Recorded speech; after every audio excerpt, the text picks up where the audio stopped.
In today's lecture, we are going to begin a discussion on the active phase of project planning and control.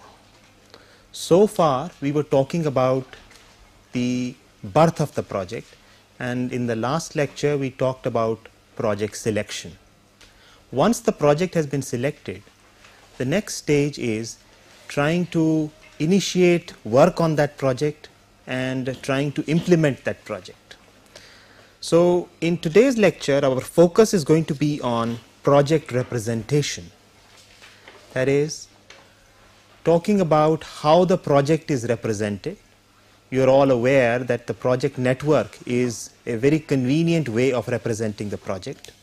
So, we shall be discussing the project network and other means of project representation, and we shall see what all goes into representing a project as a network, what are the kinds of advantages of representing a project as a network, and what are the prerequisites for representing a project as a network. The first thing that has to be done before a project is initiated is the formation of a project team, because it is the project team which is ultimately going to be responsible for implementing the project, and therefore this is the crucial first step in trying to initiate any project. Probably one of the most significant things that has to be done at this stage is the appointment of a project manager. We shall discuss in a later lecture what are the typical qualities that a project manager should possess. But the important thing to understand here is that the appointment of a right project manager is in fact a prerequisite for the success of any particular project.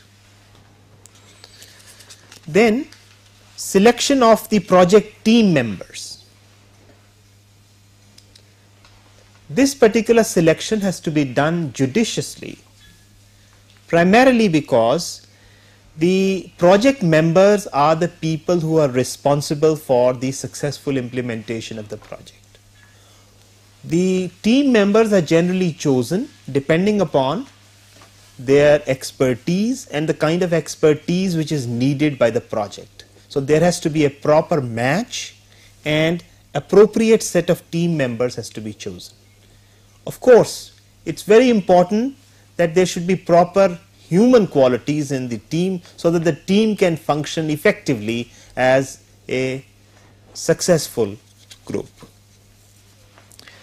Once the team is formed, generally what has to be done is there have to be briefings among the members as to what the objective of the project is. So the team has to meet and everyone has to participate in that shared vision or the objective of the project. This would normally result in a broad consensus about the scope of work and the time frame in which the work is expected to be completed, so that everyone is broadly prepared to undertake the work which is required in the project.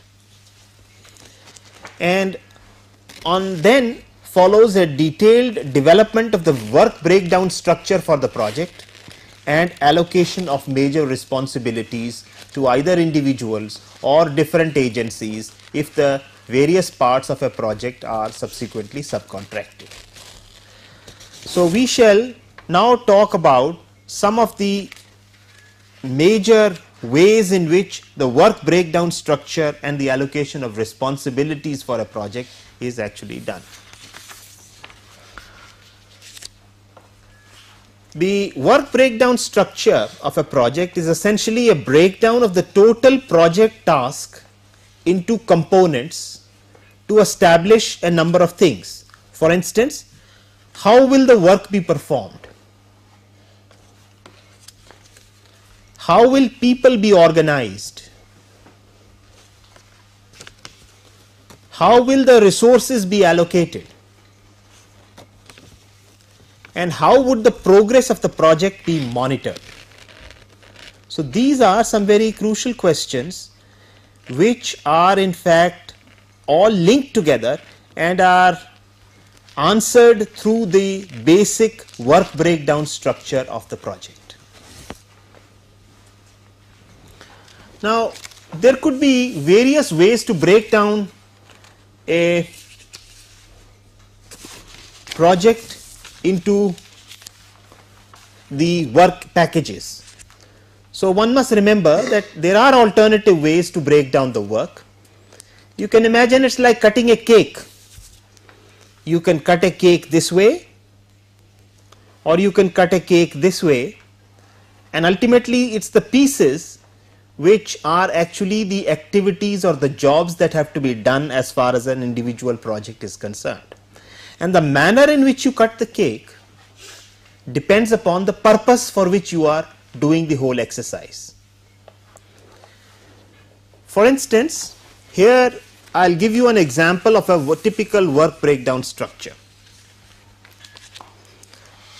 A work breakdown structure typically could be represented as a hierarchy where the total project is at the top, and this project could be broken down into various systems, system 1, system 2 and so on up to system n at the first level.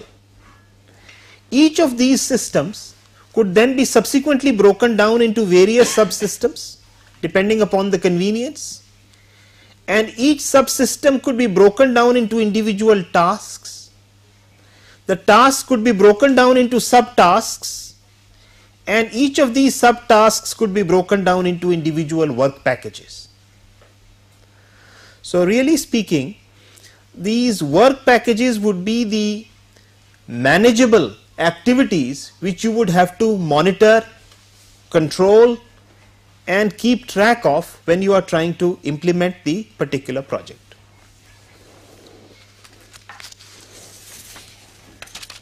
The various kinds of ways in which we can break down work typically are, there could be a hardware orientation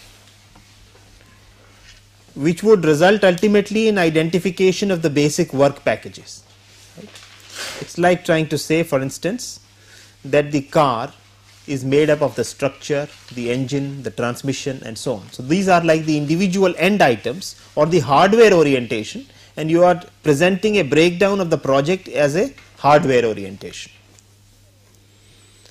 Another orientation could be an agency orientation, which is based on the assignment of responsibility to different agencies. For instance, if you are breaking down a project into a number of tasks which are first assigned to contractor 1. So, all the tasks pertaining to contractor 1 could be in one bag. All the tasks pertaining to contractor 2 could be in another bag, so that you have then developed a work breakdown structure based on the agency which is going to be responsible for doing those tasks, right. There could be a function orientation.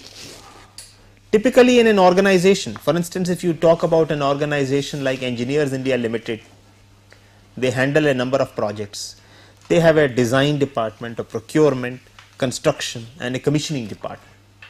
And they typically break down tasks into design component, the procurement component, the construction component and the commissioning component of a project. So, that is a function orientation. They have segregated the work according to the functions involved in the organization. Of course, one particular agency might be responsible for design or might be responsible for part of procurement and part of construction. So, agencies could cut across the functions when you are talking about different projects. So, depending upon the need, you can develop different kinds of work breakdown structures, and especially for large projects, it is very important to develop a proper work breakdown structure, because this is a statement of the quantum of work which is involved and who is going to do that work. So, this is in fact very important. Now, when you look at the work breakdown structure, generally a work breakdown structure includes 6 to 7 levels. I explained to you the hierarchical structure. So, there could be 6 or 7 levels, but more or less may be needed for a given situation. Then all paths on a work breakdown structure do not go down to the same level. this is not necessarily true. Work breakdown structure does not show sequencing of work. I think this is important to understand. Work breakdown structure is not showing you in what sequence you are going to carry out the work. It is showing you what is the quantum of work involved in the entire project.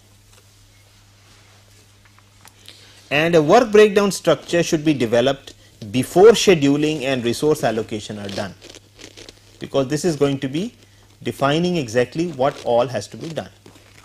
So, this is the work breakdown structure as far as the various properties are concerned. Now, a few comments about how the work breakdown structure ought to be developed. A work breakdown structure for a project should be developed by individuals knowledgeable about the work. This is important. This means that levels will be developed by different groups and the separate parts combined. This can happen. Different people can be experts in different areas.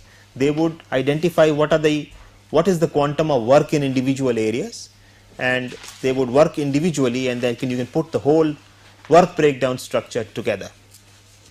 And breakdown of a project only to a level sufficient to produce an estimate of the required accuracy. There is no point in breaking down work to the atomic level, for instance. So, break down work only to the level which is sufficient to produce the estimate of the required accuracy. Now, for instance, let us take an example of developing a missile. Let us say this is a project. Now, this is a end item orientation that we are talking about. When you are talking about development of a missile, which might be a project developed by ISRO, it would have various components. The typical components could be development of the guidance control system, development of the rocket, development of the launching platform, and development of the warhead. So, these are like individual parts which at the first level you tend to identify. Each one of them could be then subsequently developed further. For instance, we have developed the rocket in this particular example. The rocket would have a propulsion engine, it would have a re-entry vehicle, and it would have a ballistic shell. So, you are talking about the development of all these at the second level. Then similarly, let us look at the development of the propulsion engine. The propulsion engine, you would talk about whether it would have a first stage, second stage, and solid fuel. And so, you would talk about development of these individual components. So, a similar kind of an exercise could be done for each of these various tasks that you have identified in the work breakdown structure. And in fact, once this is done, you could document this, and this would then be known that whether you have done this task, what are the components of this task, and everything would be available, and you would in fact be doing these various tasks by assigning them to appropriate agencies or individuals, as the case may be. So, let us now talk about some means of project representation. We have already identified the various tasks which are involved in a project. So, let us talk about how we can represent projects. See, the simplest way of representing a project could be give the project a name and a description. Develop a rocket. This is one way of representing a project. But obviously, this kind of representation does not give us any detail and is therefore of no use for planning the implementation of that particular project. It can be useful only for calling the project, just as a name is useful for calling a file, right, in a computer program. The other way of representing a project could be represent it as a list of jobs that constitute the project. This is very much like a shopping list that your mother would have given you on many occasions, and you make a list and you are supposed to go to the bazaar and buy all those things. That is a shopping list. So, a project is very similar. Project is a list of jobs which have to be done. So, you can represent it as a list. But what is the major disadvantage of using a list of this kind? It does not show in any way the dependence between various jobs, or what are the precedence relationships between various jobs, right? It is just a list, and it just gives you information on which project, which are the various jobs that have to be done. So it's not complete, nor does it tell you when which activity is to be done, the list. So another way of representing a project is to represent it as a Gantt chart or a bar chart showing when activities take place. Now this is a very convenient way of representing a project, because it would show all the activities and it would show when which activity is to be done. But the difficulty with this particular formulation is that it does not tell you which activity is dependent on which other activity. Which activity can be slided to and fro without affecting the other activities. This kind of information is not available in this kind of representation. So it might be a useful display device, but it's not a useful planning device. So then of course we come to the familiar project network showing activities, their dependence and their relation to the whole. That's the advantage. So a project network will show you all the jobs which are involved, what are their dependencies, that is, when can which job be done. For instance, in the construction of a house, you first, let's say, after the plans are complete, the first activity probably would be, let's say, digging up foundations. Now unless the foundations are dug up, you cannot start your civil work. So this is a dependency of that kind. So these dependencies would be shown in the project network and their relation to the whole.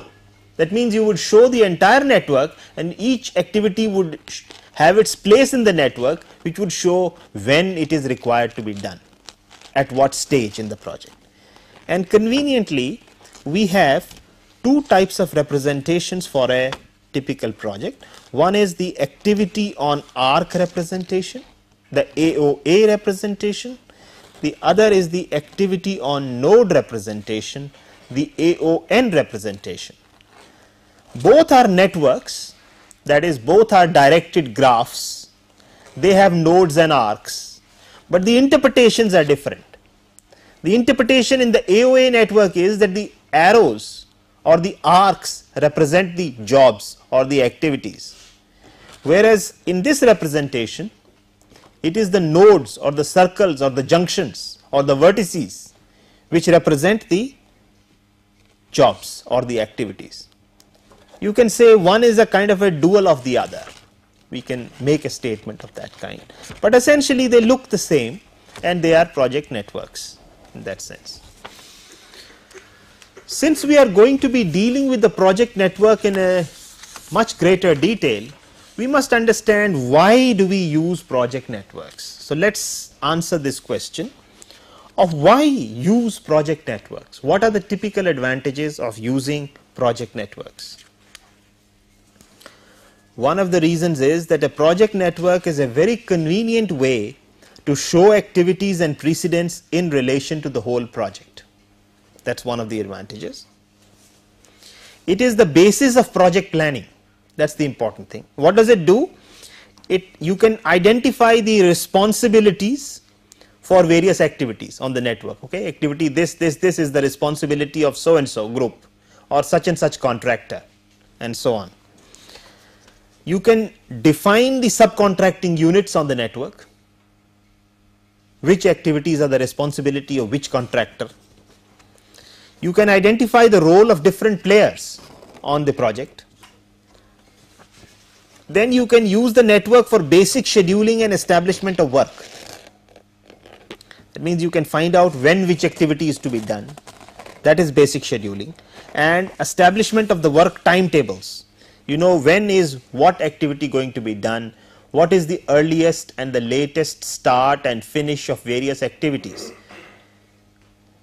Keeping in view the project has to be finished at a certain time or whatever is the minimum time. So these kinds of computations can be done very conveniently with the project networks. Another reason why project networks are useful is that they help us in determine the critical path, which is a very effective device for selective management control. You see, a project might consist of 500 activities, but the so called critical path in a project might consist of only 20 activities. Now, the critical path is important because it is the path which governs the duration of the project. So, really speaking, out of the 500 activities, we have identified only 20 activities which are responsible or which control the duration of the project, and management can focus its attention more closely on those activities. So, you are using the principle of selective management control. That is what management wants. It is very much like ABC analysis and materials control. You identify A class items, and if you control those A class items, you can control 90% of the costs. So, something similar happens. It is a very useful principle in project management. You can do deterministic versus probabilistic activity times. You can talk about resource planning for network projects. You can talk about project crashing with time cost trade-offs. You can talk about resource aggregation. You can talk about resource leveling. You can talk about limited resource allocation. All these are basically resource planning exercises which you can do on the project, and this exercise is facilitated by using the network. Another reason why project networks are useful is in the stage of project implementation, which is very important. You can implement projects conveniently because you have a timetable for implementation. So, you know what is to be done when using networks. You can monitor and report progress more conveniently by using networks, that such and such activities have been done, such are half done, such are not yet started. So, you know exactly where you are. So, monitoring and reporting progress is easy. Updation of schedules and resources is very easy with project networks.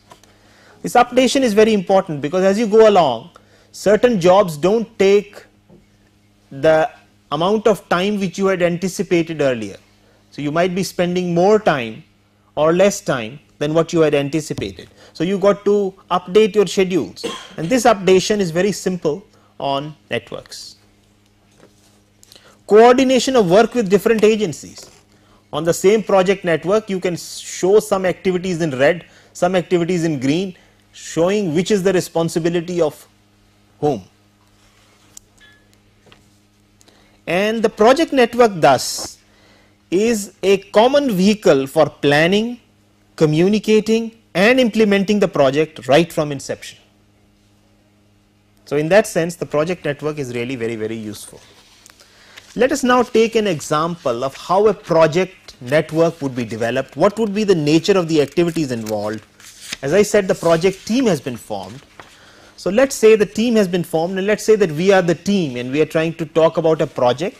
And as an example, let us take a project of organizing a one-day seminar on, let us say, project management. Suppose we want to organize a project on one-day seminar on project management. So, what we would do as a group is to identify the list of jobs which we have got to do. That is the first thing that we would do, right. So, we can all, for instance, identify, say, one activity could be decide date, budget and venue for the seminar. This is one of the activities which is important. Another activity could be identify speakers and the participants. That is, who are the people who are going to participate and who are the people who are going to speak in the seminar. So, we need a decision on that. Then activity 3, this is like thinking loud, identifying the speakers and the participants. Activity 3 is contact and finalize speakers. So, obviously, we might have identified 10 speakers, but when we contact them, only 5 really concur and give their consent to participate in the seminar. So, this particular activity is contacting and finalizing speakers for this particular job. Let us say that we print a seminar brochure. We want to print a brochure for the seminar which would identify, which would give the details of the speakers, the time, the schedule, the venue and everything, and we would like to circulate it to various people. We would like to mail these brochures to tentative participants, and maybe we prescribe a certain registration fee for this because we are going to recover the costs of the organizing the seminar from the participants' registration fee.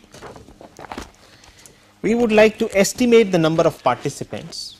This estimation could be based upon the brochures which we have mailed and the responses that we get from that.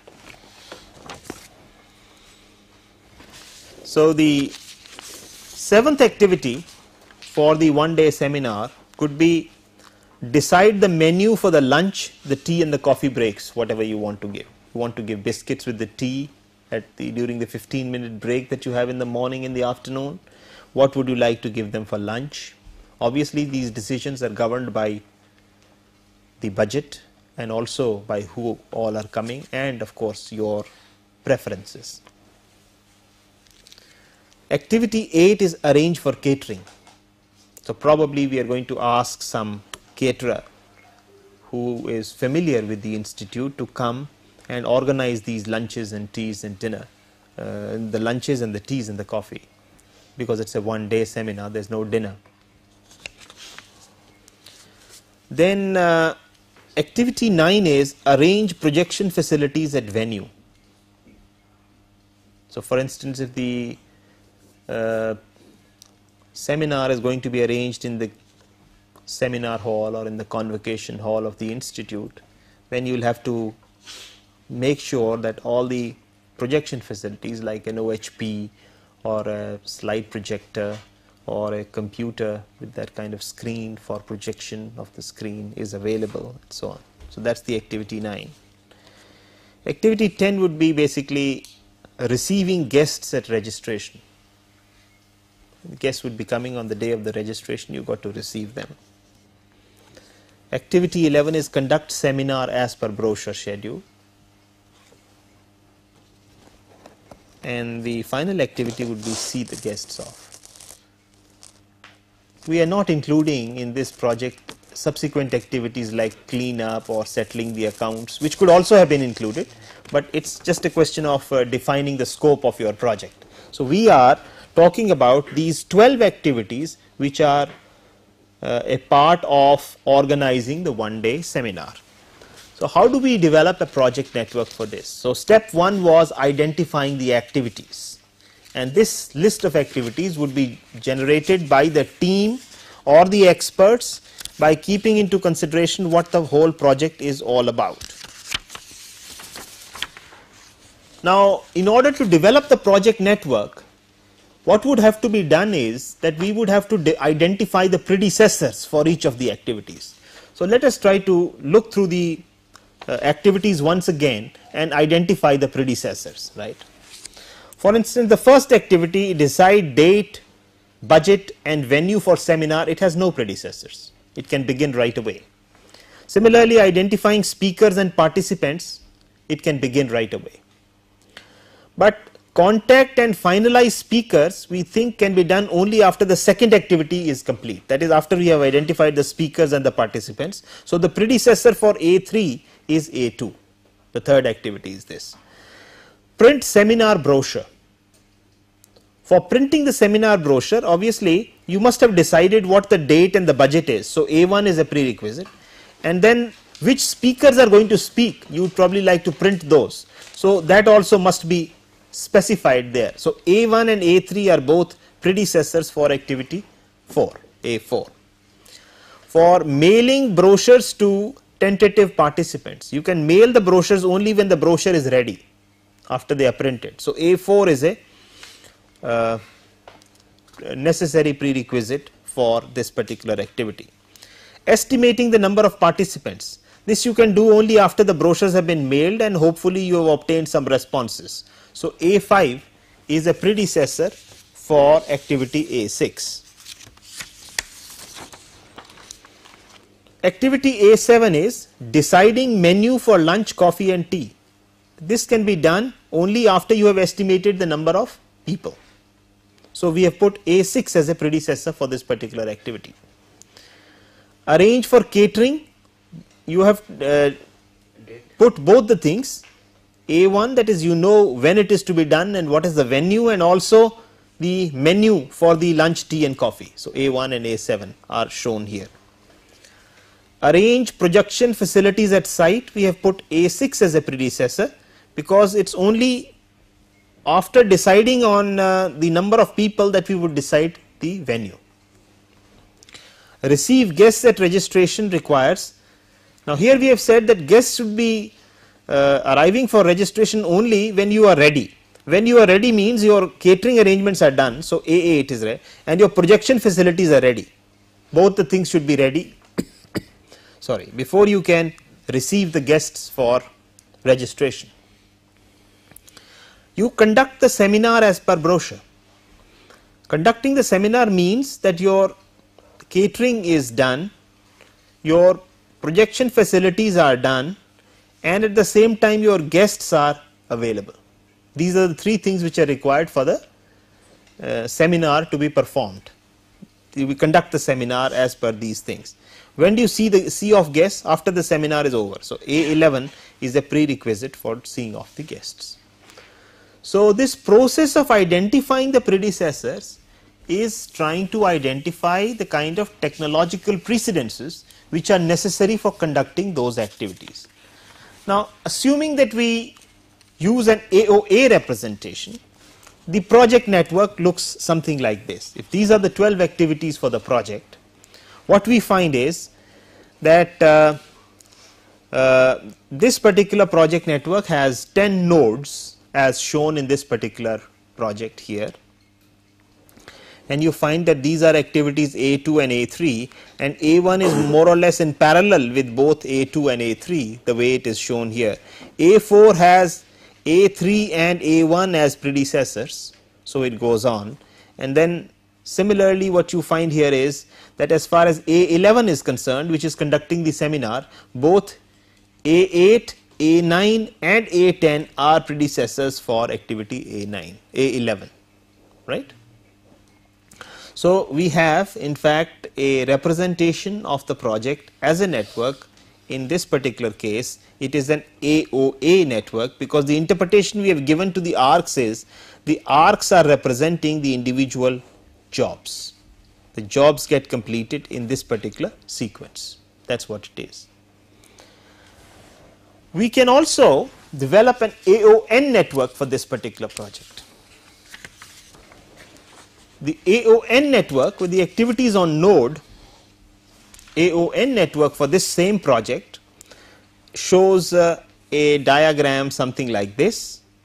Here again you find, for instance, that A11 is an activity which is shown on the node, A8, A9 and A10 are three predecessors for this activity, and we have these arcs showing this kind of precedence relationship as far as activity A11 is concerned here.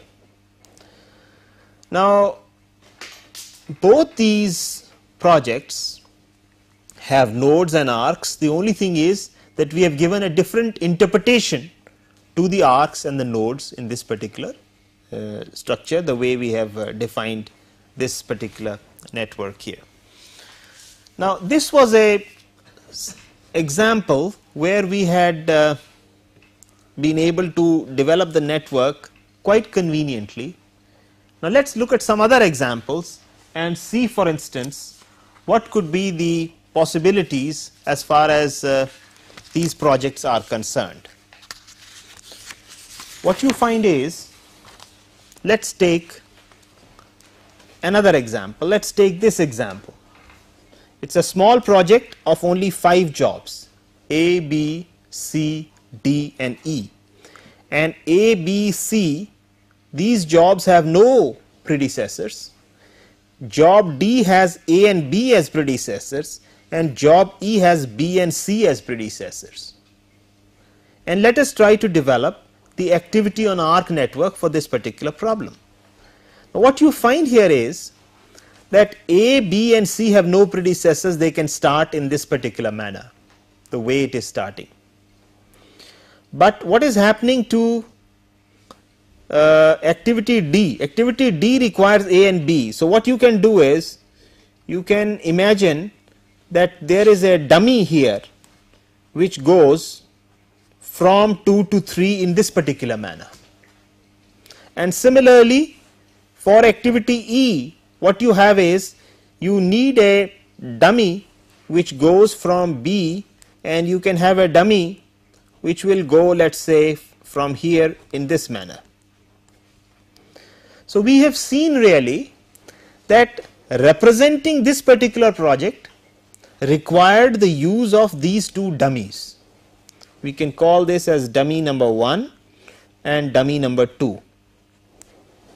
Both these dummies were necessary for us to develop the project network.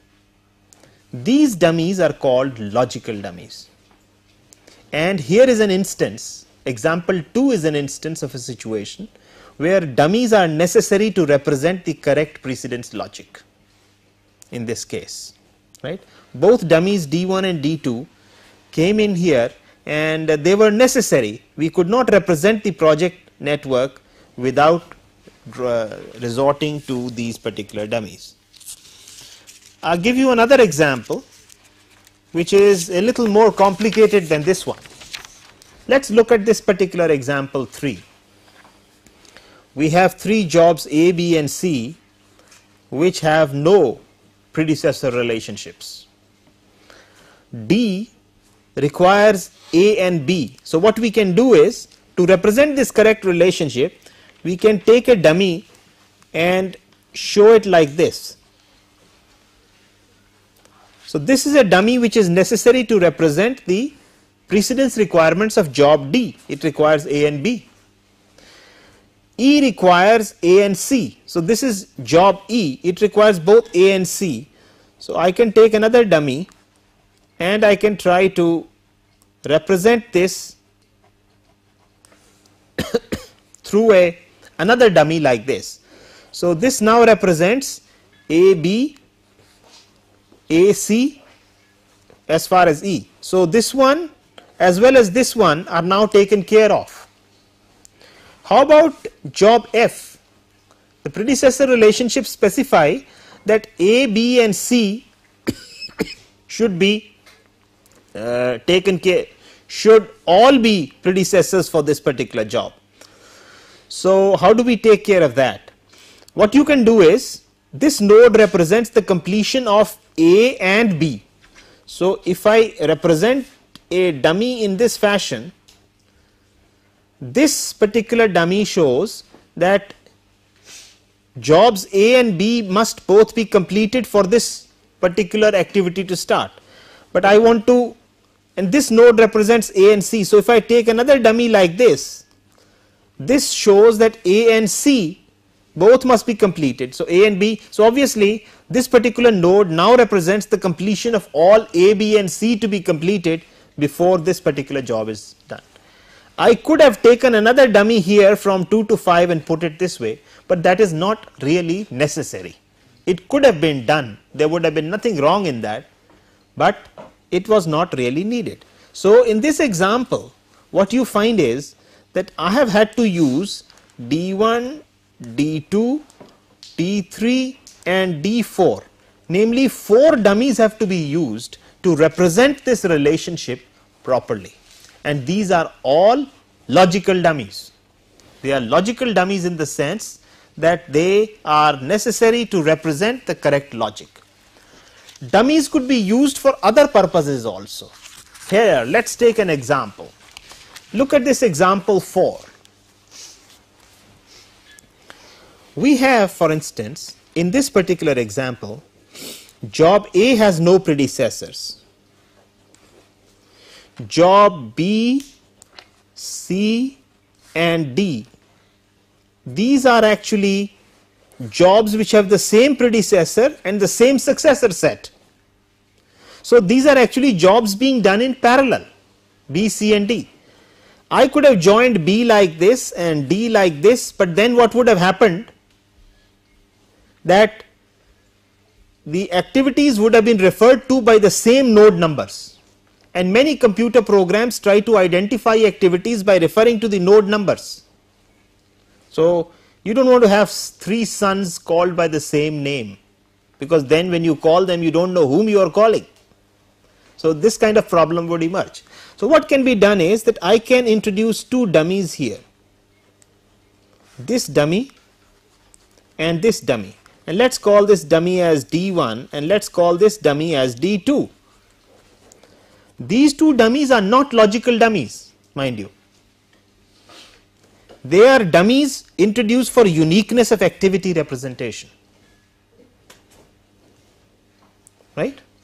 These are dummies because this job is in parallel with this job and this job is in parallel with this job, but by giving this nomenclature I can say 2 3, 2 5, 2 4 are now 3 different activities which are in parallel, and these are dummies which are 0 time and 0 resources. So this is an example of a dummy which is used for uniqueness of activity representation. Mind you, this use of dummies for uniqueness of activity representation would be required only in AOA networks. It would not be necessary in AON networks. Why? Because each activity would have a separate circle to itself. So there is no need of a separate representation in a situation of this kind. Let us look at the third major use of dummies. Here is a network, let us say, and let us suppose that this is a network which is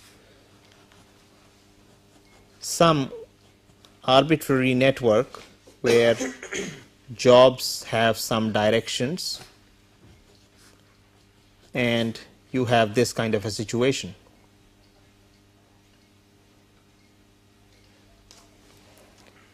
Let us say that there is an arc from here to here as well.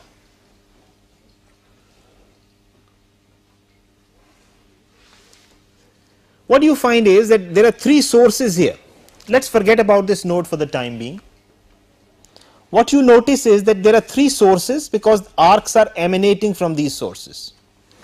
Similarly, this is a sink. If you forget about this arc for the time being, let us forget about this arc for the time being, then this is a sink and this is also a sink. So it has 3 sources and 2 sinks in general. Now many computer programs require that you should have a single source and a single sink in a project network. So this is very simple. What can be done is I can add a master source S and connect the master source by dummies to these individual sources. So there were 3 sources. Let us call these sources as S1, S2 and S3. All I can do is I can add a master source and connect the master source by dummies to these sources. I can do a similar thing here and connect these 2 dummies. This is, let us say, one dummy, another dummy, and connect it to a master terminal T. So these 3 dummies and these 2 dummies, these 5 dummies are actually what are they doing? They are dummies for the creation of a single source and sink. They are neither logical dummies nor are they dummies meant for uniqueness of activity representation. They are being used. This kind of a representation would be necessary for both AOA and AON, because if you take the example that we did for the project seminar development, the AON network had 2 sources. So you could always convert it into a single source by making use of these types of dummies. So dummies perform these 3 functions. So let us summarize the role of dummies in project networks. Dummies could perform either function 1 or function 2 or function 3. The first function is correct representation of precedence logic. This was the example of logical dummies, and we can see the logical dummies are needed for AOA networks, but they are not needed for AON networks. That is another interesting thing, a comparison of both these networks here. The second type of dummies, which is uniqueness of activity representation, is required in AOA networks, but it is not required in AON networks, right? And the third use is creation of a single source or single sink. These dummies are used here also and here also. So this is a very harmless, innocuous kind of a use of dummies. So, the major advantage is, if you forget about this use, dummies are not really required, no logical dummies are required in AON networks, but they are required in AOA networks. This is one of the major advantages of AON networks vis-a-vis AOA networks, that you do not require any logical dummies, because introducing logical dummies is quite a nuisance, and quite even till date the problem of finding out or solving the minimum dummy task problem, that is, what is the minimum number of dummies required to represent a precedence statement in general, this problem is not yet solved till date, and this problem is known to be an NP hard problem, that means a difficult problem in the literature. So, this is how dummies are used. Now, apart from dummies, the project network has to have certain properties, and the important thing that the project network has to have is that the network must be consistent. What do we mean by a consistent and an inconsistent network? Suppose we have a project network of this nature, and suppose we specify the directions of arcs. Suppose we specify some direction of arcs, then suppose we specify, for instance, that if we specify this project network, this project network is an inconsistent network. Why is it inconsistent? It is inconsistent because it has a loop which is formed in this direction. So, a closed loop in a project network is a logical inconsistency. Why is it a logical inconsistency? You don't know where to begin. That's right. You don't know where to begin, but the important thing is that this job requires this job to be completed. This job requires this job to be completed. This job requires this job to be completed, and this job requires this job to be completed. So, ultimately what it implies is that in order to do a job, that job itself should be completed, which is a logical inconsistency, right. So, we have to guard against inconsistencies in project networks. In projects which have large number of arcs, we must ensure that there are no cycles or loops of this kind, and we have to sort of guard against those. Similarly, what you notice here is we will now talk about the concept of redundancy. If we have these jobs and these precedence relationships the way they are, if we specify, for instance, that A has no predecessors, so it is okay. B has predecessor A, so this is the direction of the arrow. C has no predecessors, it has no predecessors.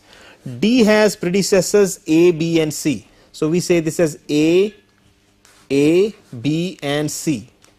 And E has predecessor D, and F has predecessor D. So, this would be the kind of network that would be developed from this information. But in this information, obviously, what do you see? You find that we have specified A as a predecessor for D. It need not be done, because A is automatically a predecessor of B and B is a predecessor of D. That means what? That means we could actually be deleting this arc altogether, and we could in fact be deleting A from the predecessor set without in any case changing the network structure. So, this is an example of a redundancy. Now, the important thing to bear in mind here is that we have prerequisites for a valid project network are, it is a necessary thing that the project should not have any cycle. So, this is a necessary requirement, but it is a desirable requirement that the project should have the minimum number of dummies and no redundancies. So, this is necessary and this is desirable in that sense. In our next lecture, we will be talking about these preliminary manipulations which talk about checking inconsistencies in project networks, redundancy removal procedure for a project, and rules for drawing networks with the minimum number of dummies. So, we will talk about these in the next class. And we can see that in this particular lecture, let us see what we have tried to achieve. So we have seen that project initiation is done in a project, in this project, by forming a project team with a leader. This is an important prerequisite for project planning.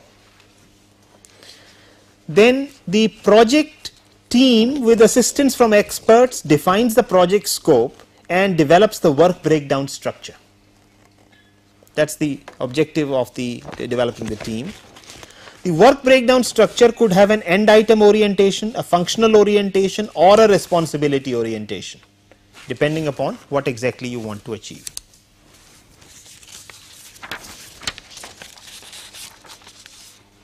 The work breakdown structure ultimately defines for us the work packages at lower levels and the activities in the project. There are various means of project representation. They could be lists, bar charts, and networks. These have been discussed. The role of the project network in the entire project life cycle has been highlighted, that it's an important tool for planning, communicating, and implementing projects. An example of organizing a one-day seminar was developed as a project network in both AOA and AON modes. The role of dummies in both AOA and AON networks was highlighted through illustrative examples. And the notions of inconsistency and redundancy in project networks was introduced. Detailed algorithms for dealing with these procedures will be taken up in the next class. Thank you.